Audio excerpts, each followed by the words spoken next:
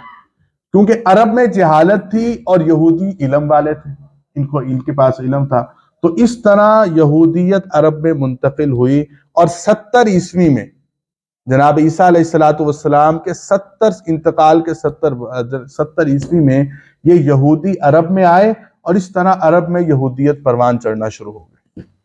اور عیسائیت کس طرح عرب میں آئی؟ چونکہ جس طرح عیسائیت غالب آ گئے، یہودیت ہجرت کرنے پر مجبور ہو گئے، اسی طرح عیسائیت نے عرب پر بھی غلبہ پایا، اور یہاں پر بھی جس طرح کہ آپ سنتے رہتے ہیں، حبشہ کا بادشاہ تھا نجاشی بادشاہ، وہ بھی عیسائی تھا، نجاشی بادشاہت عرب کے ساتھ آئی تو عیسائیت بھی ان کے ساتھ منتقل ہوئی۔ مختصراً ہمارا کیونکہ مقصد سیرت النبی پڑھنا ہے، یہ مضمون نہیں ہے، صرف میں آپ کو یہ سمجھانا چاہتا ہوں، عیسائیت آ گئی کہ جزیرۃ العرب اسلام کا گہوارہ کیوں بنا، اس بات کو سمجھانے کے لیے یہ باتیں سمجھنا ضروری ہے۔ عرب میں مجوسیت اور سبائیت کیسے آئی؟ عرب ایک ایسی جماعت تھی جن میں جاہل تھے، لیکن ان میں عیاشی نہیں تھی، وعدہ خلاف نہیں تھے، زبان کے بڑے پکے تھے، عادل تھے، مہمان نواز تھے، ان کی بڑی اچھی اچھی خصلتیں لکھی ہیں کتابوں میں۔ تو ان کا ایک قبیلے کا نام تھا عمر بن لوہی، یہ گیا شام کی طرف۔ جب یہ شام گیا تو اس نے دیکھا لوگ بتوں کو سجدہ کرتے ہیں، کوئی کسی بت کی عبادت کرتا ہے، کوئی کسی کی۔ اس نے پوچھا یار تم یہ کیا کر رہے ہو؟ تو لوگوں نے کہا یہ ہماری بارش کا خدا ہے، ہم اس سے بارش مانگتے ہیں، یہ بارش دے دیتا ہے، یہ ہمارے بچوں کا خدا ہے، ہم اس سے بچے مانگتے ہیں، بچہ دے دیتا ہے۔ اس نے کہا یار ہمارے مکہ میں تو کوئی خدا نہیں ہے، ہمارے مکہ میں تو۔ اس نے کہا یہ لے تو خدا لے جا، اس کی عبادت شروع کر۔ تو عمر بن لوہی ایک قریشی سردار تھا، یہ گیا شام، اس نے شام میں بت پرستی دیکھی، اور وہاں سے ایک بت اٹھایا اور اس کو لے آیا عرب میں، مکہ مکرمہ میں، اور وہ اس نے لا کر رکھ دیا توحید کے بڑے گھر بیت اللہ میں، اور لوگوں نے اس کی عبادت شروع کر دی۔ یوں عرب میں بت پرستی کا آغاز ہوا۔ تو اب عرب میں جس طرح باقی مذاہب جس طرح اپنے پوری دنیا میں موجود تھے، اسی طرح عرب میں بھی یہ کیا تھے؟ موجود تھے۔ تو معلوم ہوا کہ اب یہ ہمیں معلوم ہوا کہ اس وقت مذہبی کیفیت دنیا کی کیا تھی۔ اب آپ آئیں اگر سیاسی کیفیت کی طرف، تو اس وقت 3 بڑی ریاستیں قائم تھیں، جن میں عیسائیوں کی بڑی ریاست تھی، اسی طرح ہندوستان میں ہندوؤں کی بہت بڑی ریاست تھی، اور تیسری ریاست ایرانی بادشاہوں کی تھی، اور جس کو ہم قیصر روم عیسائیوں کا تھا، کسرا ایران کا تھا، اور ادھر ہندو مت۔ یہ 3 بڑی ریاستیں قائم تھیں جب اسلام رونما ہوا۔ اب آپ سمجھیے ہمارے اہم سوال کی طرف آئیے کہ ہمارا سوال کیا تھا کہ اسلام کا گہوارہ عرب ہی کیوں بنا؟ محمد الرسول اللہ صلی اللہ علیہ وسلم کے لیے رب نے عرب کا ہی انتخاب کیوں کیا؟ تو اس کی پہلی وجہ یہ ہے، اور جو بہت بڑی وجہ ہے، کہ اس وقت پوری دنیا کی کیفیت یہ تھی، اگر آپ شاہ روم کو دیکھیں اور روم کی سلطنت کو دیکھیں تو وہ عیاشی میں پڑے ہوئے تھے، علم والے تھے، ظلم بربریت کی انتہا تھی عیسائیوں میں اس وقت، یہودیوں کو یہ قلع کما کر رہے تھے۔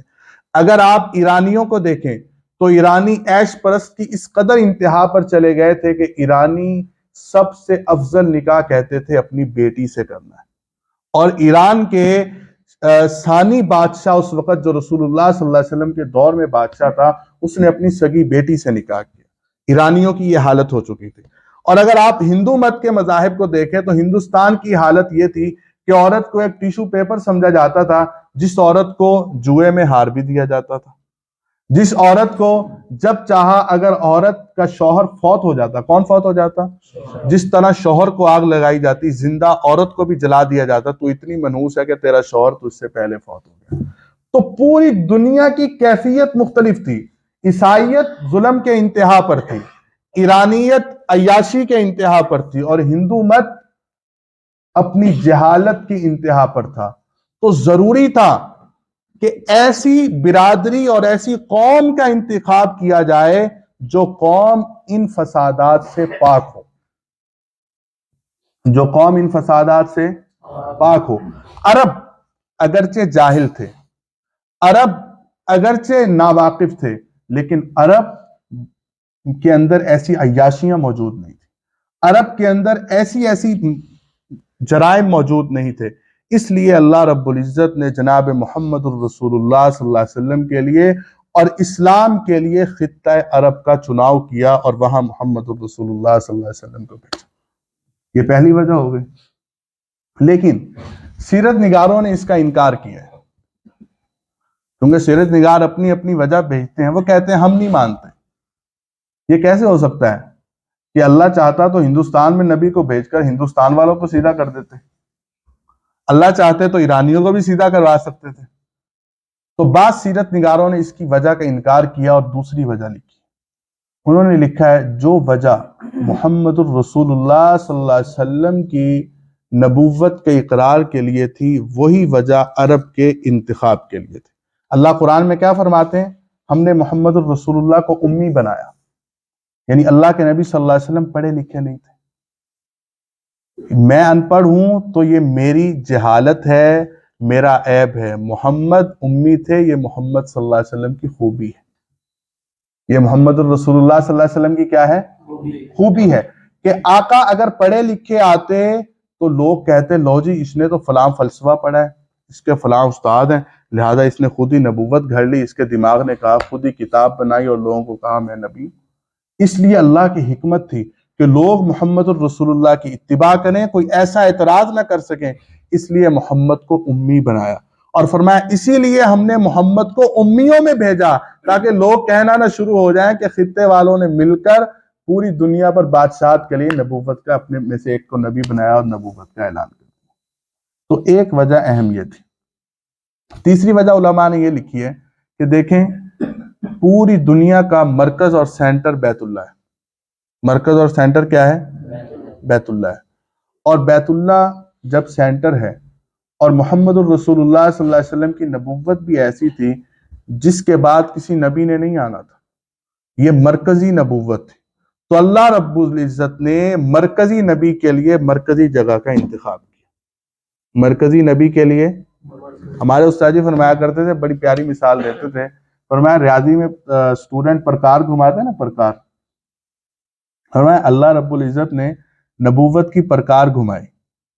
فرمایا پہلا نقطہ آدم، پرکار گھومتی گئی، موسیٰ، ابراہیم، نوح، چلتے چلتے آخر میں عیسیٰ آئے۔ آخر میں کون آئے؟ دائرہ مکمل ہو گیا، دائرہ چلا آدم سے اور انتہا بھی کہاں ہو گئی؟ عیسیٰ پر۔ سوال ہوتا ہے محمد کہاں ہے؟ عقل سوال کرتی ہے کہ نہیں؟ عقل سوال کرتی ہے کہ محمد کہاں ہے؟ فرمایا محمد مرکز ہے، جب تک مرکز نہ ہو پرکار نہیں گھومتی، اور جب تک محمد نہ ہو نبوت ہی نہیں چل سکتی۔ تو کیا ہے؟ محمد مرکز نبوت تھے، تو مرکز نبوت کے لیے اللہ رب العزت نے مرکز کا انتخاب کیا اور بیت اللہ میں رسول اللہ صلی اللہ علیہ وسلم کو مبعوث فرمایا۔ اور پانچویں ایک وجہ علماء نے یہ لکھی ہے کیونکہ اللہ کے نبی جہاں پر اور بہت سے فضائل ہیں وہیں پر اللہ کے نبی دعائے ابراہیم کا نتیجہ ہے۔ جناب ابراہیم علیہ السلام نے بیت اللہ کو تعمیر فرمایا تو رسول اللہ صلی اللہ علیہ وسلم نے بیت اللہ کی تعمیر کے بعد اللہ سے ایک دعا مانگی، اے اللہ بیت اللہ بنا دیا، اب اس کی آباد کاری کے لیے مجھے کوئی نبی بھی بھیج دے، کوئی ایسا انسان بھیج دے جو اس کو آباد کرے۔ تو فرمایا کیونکہ ابراہیم نے دعا بھی یہی مانگی اور ابراہیم نے آباد کاری کے لیے بھی یہی جگہ کا انتخاب کیا، تو اسی لیے اللہ رب العزت نے محمد الرسول اللہ کے لیے بھی عرب کا انتخاب کیا۔ تو یہ آپ کو معلوم ہوا کہ جزیرۃ العرب اسلام کا گہوارہ، پتہ چل گیا سب کو؟ کیا سوال تھا ہمارا پہلا؟ کہ جزیرۃ العرب اسلام کا گہوارہ کیوں بنا؟ اس کو 1 منٹ اگر بند کر دیں۔ پہلی بات ہماری مکمل ہو گئی۔ دوسری بات، سیرت کا نقطہ آغاز کہاں سے کیا جائے؟ سیرت کا نقطہ آغاز، سیرت کی ابتدا کہاں سے کی جائے؟ سیرت نگاروں نے مختلف سیرت کی کتابیں لکھی ہیں اور ہر ایک نے اپنے مزاج کے مطابق سیرت کا آغاز کیا ہے۔ کسی نے سیرت لکھنا شروع کی تو اس نے عرب کی تاریخ سے لکھا، کیونکہ محمد الرسول اللہ عرب میں آئے کہ عرب یہاں پیدا ہوئے، عرب ایسے تھے، عرب ایسے تھے، پھر عرب چلتے چلتے یوں ہوا اور پھر محمد الرسول اللہ صلی اللہ علیہ وسلم تشریف لائے۔ کسی سیرت نگار نے سیرت لکھنا شروع کی تو اس نے محمد الرسول اللہ صلی اللہ علیہ وسلم کے جد امجد جناب عبد المطلب سے ہی شروع کی اور سیرت لکھ دی۔ کسی نے جزیرۃ العرب کا، جزیروں کے اعتبار سے سیرت کا آغاز کیا، لیکن کیونکہ ہم نے پچھلی نشست میں نے گزارش کی تھی کہ ہم سیرت پڑھیں گے قرآن کے ساتھ ملا کر۔ کیسے پڑھیں گے سیرت؟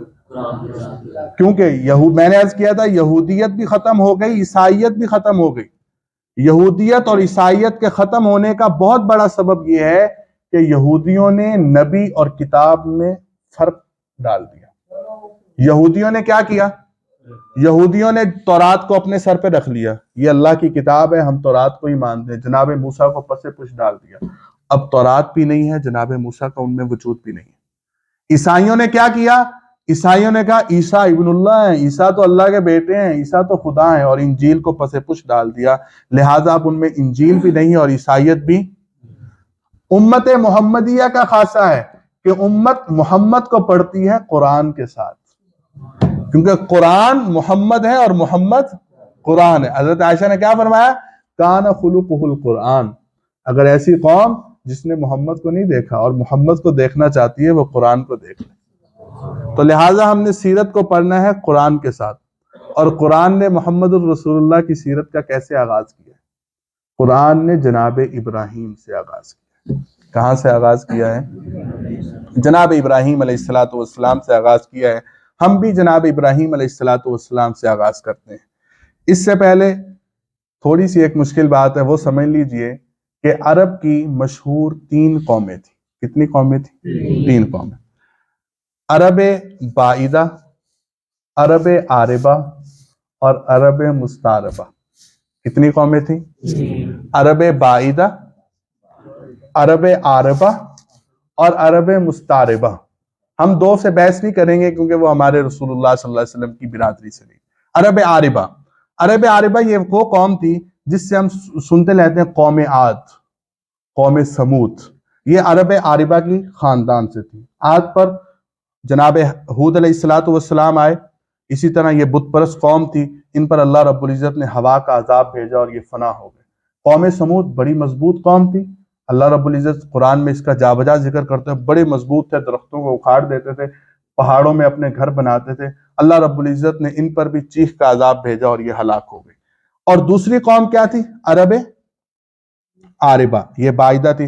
عرب عاربہ میں اوس، خزرج، یہود کے قبائل تھے جو مدینہ منورہ میں بھی آباد تھے۔ تیسری قوم تھی عرب مستعربہ، یہ ہمارے محمد الرسول اللہ صلی اللہ علیہ وسلم کی برادری تھی۔ کیا تھی؟ عرب مستعربہ۔ اسی میں یہ جناب ابراہیم، جناب اسماعیل اور پھر ہوتے ہوتے اسی سے جناب محمد الرسول اللہ صلی اللہ علیہ وسلم کی ولادت۔